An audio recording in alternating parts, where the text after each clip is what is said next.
is a must-watch game this weekend. It's in Baltimore this weekend too. Yeah, they're I saw a lot of people over at the harbor already preparing for it.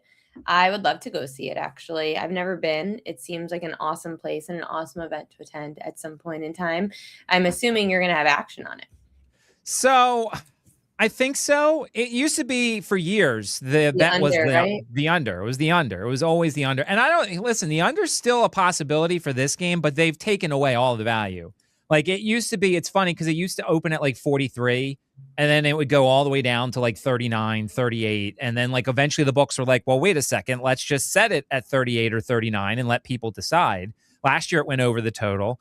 I think right now, because I see it on DraftKings and I see it on BetMGM, I kind of like Army +7. It would not be a large bet. And if you're not planning to watch the game, I would not suggest betting on it at all because this is the game that you should watch.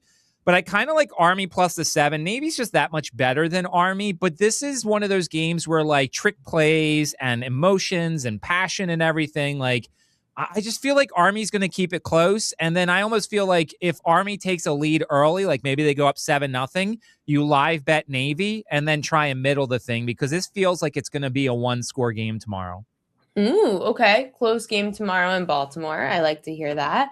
When it comes to, you said there's another bowl game tomorrow? There is. It's the finale of the LA Bowl. This is the last ever LA Bowl, which is the Gronk Bowl. This is the bowl that Gronk usually runs. It's Washington and Boise State. Washington's about a 10-point favorite over Boise State. Total's about 52.5, 53. So on the good side of things, like this is a bowl game that's happening close enough to the season that I haven't seen too many opt-outs or transfer portal guys. The bad news is, like, this feels like one of those games that we're going to get a tweet, like, at 1 o'clock Eastern time that, oh, I don't see the following players, or at 7 o'clock, excuse me, the game's at 8. So this is a very tough game to bet, and if you're in one of those confidence pools, I would take Washington at, like, about 12 or 13. I think they win this game, but I'm also definitely afraid of like their best players just not playing in this game. But it is so close to the season that maybe they all do play because they'll still have plenty of time to enter the transfer portal, which begins January 2nd, I think. This is a tough one to handicap. Might be better to bet this one live than to bet it pregame. How would you bet it live?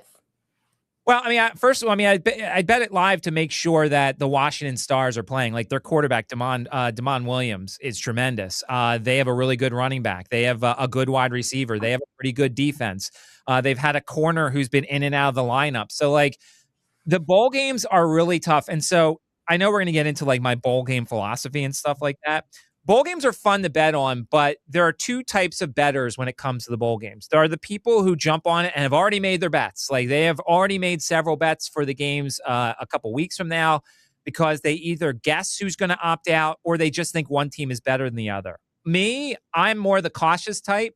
I would rather have the most information and then not play the game or play it live, then put a bet down and have to hedge it out because two other players are in the transfer portal and not playing in this game.